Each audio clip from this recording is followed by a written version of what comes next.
Welcome dear students. इस video में हम कर रहे हैं the alchemy of nature, line by line explanation Hindi और उर्दू में। Now let us get started. The alchemy of nature. इस लेसन की शुरुआत एक शायरी की खूबसूरत लाइनों से हो रही है जिन्हें लिखा था विलियम ब्लेक ने। विलियम ब्लेक 18th सेंचुरी के मशहूर जाने माने शायर थे जो इंग्लैंड से थे। उन्हें विशनरी भी माना जाता था, यानी विशनरी वो इंसान होता है जो बहुत आगे की सोच रखता है। वो सिर्फ अपने आसपास होने वाली चीज़ों तक महदूद नहीं रहते, उनकी सोच का दायरा बहुत बड़ा होता है। इस पोइट्री का नाम है ऑगरीज ऑफ इनोसेंस, मासूमियत की आसार। To see a world in a grain of sand and a heaven in a wild flower. To see a world in a grain of sand, पूरी दुनिया को एक रेत के छोटे से दाने में देखना। And a heaven in a wild flower, और एक जंगली फूल में जन्नत को देखना। हमारी इस बड़ी दुनिया के सामने रेत का दाना तो कुछ भी नहीं, लेकिन शायर हमें कह रहे हैं कि अगर हम चाहें तो खुदा की बनाई हुई कुदरत को इस छोटे से रेत के दाने में भी देख सकते हैं, कि अगर हम चाहें तो जन्नत को हम एक जंगली फूल की खूबसूरती में देख सकते हैं। इन लाइनों से शायर का मतलब है कि हम छोटी छोटी चीज़ों में इस दुनिया और कुदरत का मज़ा ले सकते हैं। कुदरत की हर छोटी चीज़ में खूबसूरती होती है जिसे हमें नज़रअंदाज नहीं करना चाहिए। Hold infinity in the palm of your hand and eternity in an hour. Infinity यानी अनगिनत, कभी ना ख़त्म होने वाला सिलसिला, और इटर्निटी यानी कभी ना ख़त्म होने वाला वक्त। यहाँ पर शायर हमसे कहते हैं कि ज़िंदगी को जीने के लिए हमें कभी ना ख़त्म होने वाले वक्त की ज़रूरत नहीं होती। हमारे छोटे छोटे तजुर्बात में ही हम ज़िंदगी को खुल के जी सकते हैं। अच्छा वक्त या बुरा वक्त ये कभी रुकते नहीं। जैसे जब हम टेंशन में होते हैं या उदास होते हैं तो कुछ पल भी हमें घंटों की तरह महसूस होते हैं, और जब हमारा वक्त अच्छा गुजर रहा होता है तब ऐसे लगता है कि वक्त कितनी जल्दी जल्दी ख़त्म हो रहा है, उसे रोक लें। इसीलिए खुद को वक्त के साथ मत बांधो, हर पल को जियो। Alchemy of nature. इस लेसन के ज़रिए हमारी राइटर रक्षा भरादिया ने ये समझाने की कोशिश की है कि खुदा ने हमें बहुत सारी नेमतों से नवाजा है, जैसे परिंदे, पेड़ पौधे, तितलियाँ, नदी, समंदर, फूल पत्थर, साहिल, जंगल और ना जाने क्या क्या। एल्केमी, इस लफ्ज़ का इजाद पुराने ज़माने में हुआ था, जब उस वक्त के लोग फॉर्मूले ढूंढ रहे थे कि कैसे सादे आम तौर पर पाई जाने वाली चीज़ों को सोने में बदला जाए, या ऐसी कोई दवाई की खोज की जाए जो हर बीमारी को ख़त्म कर दे, या इंसान की ज़िंदगी को कैसे अनगिनत वक्त तक बढ़ा दे।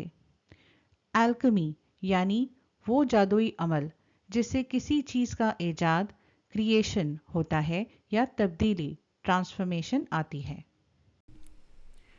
We instinctively turn to outdoor activities and nature as a way of relaxing and enhancing our well-being. Instinctively यानी जो हमारी अंदर की फितरत होती है। जब हमें ऐसा महसूस होता है कि हमें आराम की ज़रूरत है, हमें रोज़ की इस टेंशन से कहीं दूर जाना है, या किसी परेशानी से आप थक चुके हैं और आपको लगता है कि आपको सुकून की तलाश है, तब हम आउटडोर एक्टिविटीज़ के लिए जाते हैं, कुदरत में जाते हैं। आउटडोर एक्टिविटीज़ जैसे आप वॉकिंग के लिए जा सकते हैं, या किसी झील या जंगल के पास आप पिकनिक मनाने जा सकते हैं। तो इस तरीके से जो है हमें आराम महसूस होता है, हमारी जो सेहत है हमें बेहतर लगने लगती है। नेचर सूट्स एंड नर्चर्स, जो कुदरत है वो हमें सुकून देती है और वो हमारे लिए खुराक है। Nature fulfils and motivates, nature जो है हमारी ज़िंदगी को पूरा करती है और हमारी हौसला अफजाई करती है। Nature whispers and commands, nature हमसे सरगोशी करती है, धीरे से हमें कुछ प्यार से समझाने की कोशिश करती है एंड कमांड्स, या कभी हमें सीधे हुक्म देती है, ऑर्डर करती है। Are you listening? क्या तुम सुन रहे हो? When I do, it leaves me in complete awe.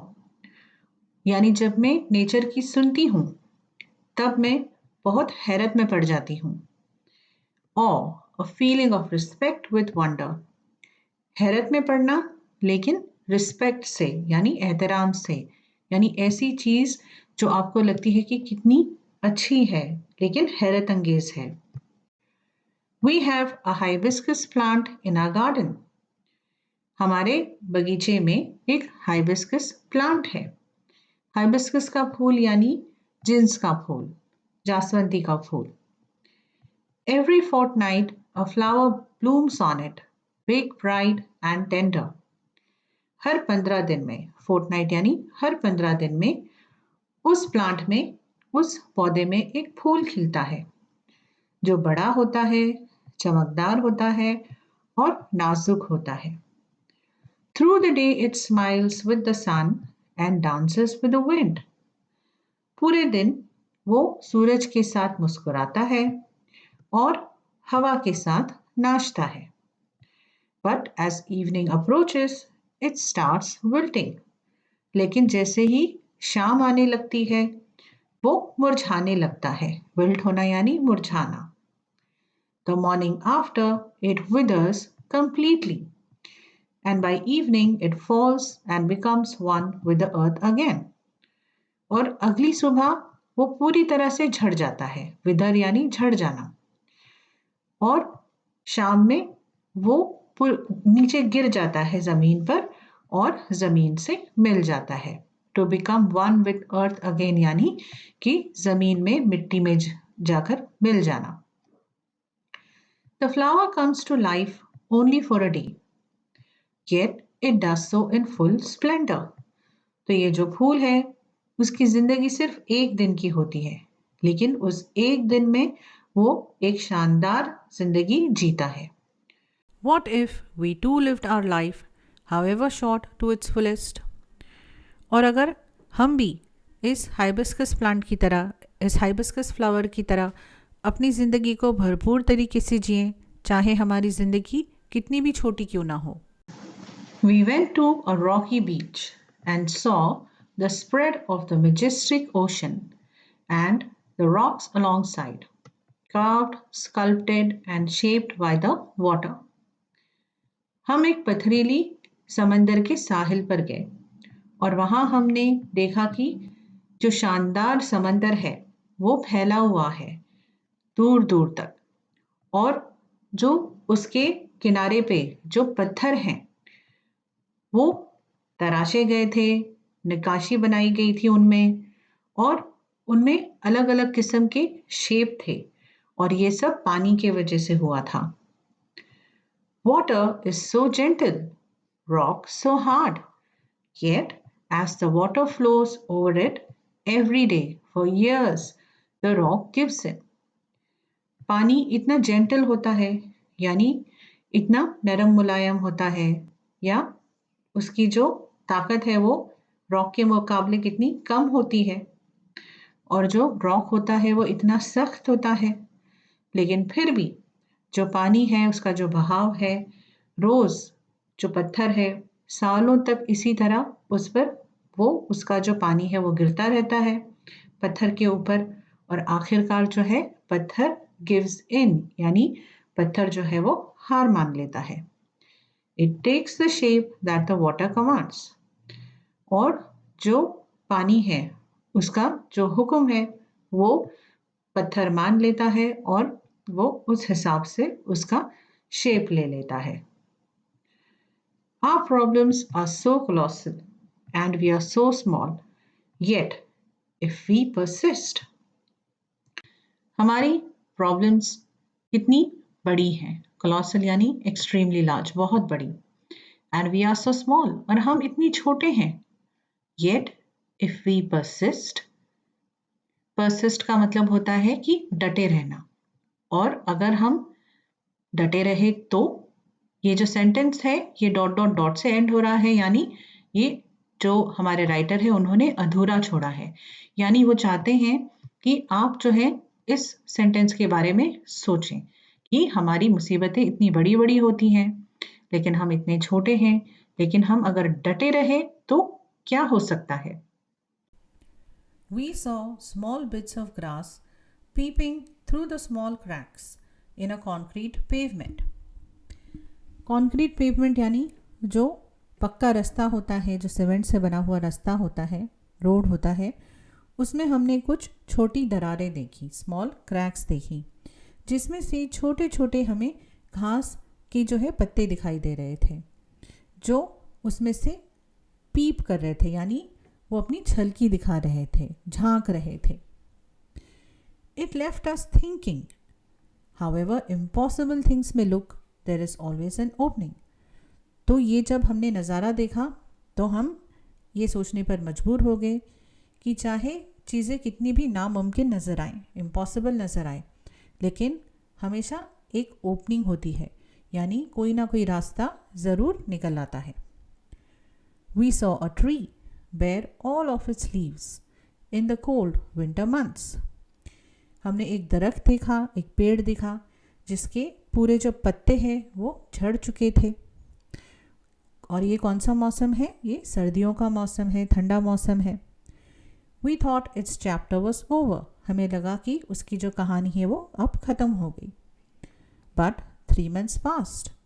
Spring set in, and the tree was back to its green majesty once again, full of leaves, flowers, birds and life. लेकिन 3 महीने गुजर गए और बाहर का मौसम आ गया, स्प्रिंग का मौसम आ गया, और जो दरख्त था वो फिर से हरा भरा हो गया. ग्रीन मैजेस्टी यानी हरे भरे पत्तों से वो शानदार दिखने लगा, पत्तों से भरा हुआ, फूलों से भरा हुआ, और उसमें परिंदे थे और उसमें जिंदगी थी. What if we too had the conviction that however difficult things are right now, it will not remain so forever? और अगर हमें भी इसी तरह का कन्विक्शन होता, कन्विक्शन यानी स्ट्रॉन्ग बिलीफ, यानी एक पक्का यकीन कि चाहे चीज़ें कितनी भी डिफ़िकल्ट क्यों ना हो, मुश्किल क्यों ना हो, अब वो मुश्किल हो सकती हैं, लेकिन हमेशा ऐसा नहीं रहेगा. रिमेंबर दिस टू शैल पास. याद रखिए कि ये वक्त भी गुजर जाएगा. We saw an army of ants lugging a fly, which was at least 10 times the ant size. हमने एक चींटियों की फौज देखी जो एक मक्खी को घसीटते हुए जा रही थी, और उस मक्खी का जो साइज़ था वो एक चींटी के साइज़ से 10 गुना है, 10 गुना बड़ी थी वो मक्खी. The ants organized themselves around the fly. और जो चींटियाँ हैं उन्होंने अपने आप को, जो मक्खी है उसके आसपास एक ढंग से ऑर्गेनाइज किया. Lifted it on frail feelers. Frail feelers, कमज़ोर पैरों पर उन्होंने उसे उठाया, लिफ्ट किया. And carried it to quite a distance, और काफ़ी दूर तक वो उसे ले गए. Their team work and perseverance were impressive. उनका जो टीम वर्क था, यानी एक साथ मिलकर काम करना, एकजुट होकर काम करना, और जो परसेवरेंस है उनका, परसेवरेंस यानी कि लगे रहना, कि चाहे कितनी भी मुश्किल सिचुएशन क्यों ना हो, उनमें वो जज्बा था कि हम जो है हमारी मंजिल हासिल करके रहेंगे. तो ये सारी जो उनकी क्वालिटीज़ हैं उससे हम काफ़ी मुतासर हुए. What if we too are consistent, organized, focused? और अगर हम भी इनकी तरह कंसिस्टेंट रहे, यानी हम मुसलसल रहें, अपने काम पर लगे रहें, ऑर्गेनाइज्ड हों, कि हम जो हमारा काम कर रहे हैं उसकी प्लानिंग बराबर करें, फोकस्ड हों, जो हमारा ध्यान है वो बस हमारे काम पर हो. अगर हम भी ऐसे सोच रखें तो क्या, ये सवाल आपसे राइटर कर रहे हैं. Spider webs are delicate yet very strong. मकड़ी का जाला बहुत नाजुक होता है लेकिन मजबूत भी होता है. और rainbow colours the entire sky. जो रेनबो होता है वो पूरे आसमान में रंग भर देता है. Oysters take in a grain of sand, they open up with a pearl. जो सीपी होती है उसमें रेत का एक दाना जाने से उसमें एक पर्ल तैयार हो जाता है, मोती बनाता है वो. Innumerable stars shine across the infinite sky. Infinite sky यानी जो आसमान है जिसकी कोई बाउंड्री नहीं है, जिसकी कोई सीमा नहीं है, उसमें अनगिनत सितारे चमकते हैं, टिमटिमाते हैं. Clouds take new shapes with every passing moment. जो बादल होते हैं वो हर पल अपनी जो शक्ल है वो बदलते रहते हैं. The wind makes trees dance with unhindered passion. और जो हवा है वो दरख्तों को, पेड़ों को नचाती है unhindered passion के साथ, यानी इस तरह से उनमें एक जोश होता है जो unhindered होता है, यानी बिना किसी रोक टोक के. Water, without hint of ego, changes its form according to the dictates of the sun and the wind. और जो पानी होता है वो बगैर किसी ईगो के, अना के, अहंकार के जो है अपनी शक्ल बदलता है. किसके इशारों पर? सूरज के और हवा के इशारों पर. When we see a caterpillar turn into a butterfly, जब हम जो एक कीड़ा होता है, जो रेंगने वाला कीड़ा या सुंडी, जो एक तितली बन जाता है. A flower turn into a fruit, जब एक फूल जो है वो फल की शक्ल ले लेता है. We experience the alchemy of nature. तब हम जो है कुदरत की जो alchemy है उसे महसूस करते हैं. Alchemy, mysterious power or magic that can change things. तो alchemy क्या है? एक जादुई ताकत जो चीज़ों को बदल सकती है. We touch it and become gold ourselves. और अगर हम उसे छूते हैं तो हम खुद जो है सोना बन जाते हैं. We touch it and become gold ourselves. ऐसा हमारी राइटर ने ये लास्ट लाइन में क्यों कहा है? अगर आपको याद होगा कि लेसन की शुरुआत में मैंने कहा था कि एल्केमी का जो असल मीनिंग है वो पुराने ज़माने में क्या था कि जो गोल्ड है वो बनाने का जो प्रोसेस जो लोग ढूंढ रहे थे उस ज़माने में कि सीधी सादी चीज़ों से, लोहे से या किसी और चीज़ से, तांबे से सोना कैसे बनाया जाए, उस प्रोसेस को एल्केमी कहा गया था.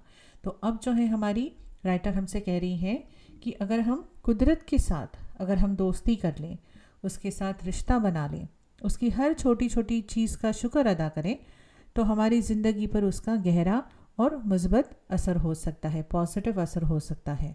हमारी ज़िंदगी को सोने की तरह खूबसूरत और कामयाब बना सकता है. Thank you for watching this video. मुझे उम्मीद है कि आपको इस वीडियो से कुछ मदद मिली होगी. अगर आपको वीडियो पसंद आया है तो प्लीज़ इसे लाइक करिए, अपने फ्रेंड्स के साथ इसे शेयर करिए और हमारे चैनल को सब्सक्राइब कीजिए.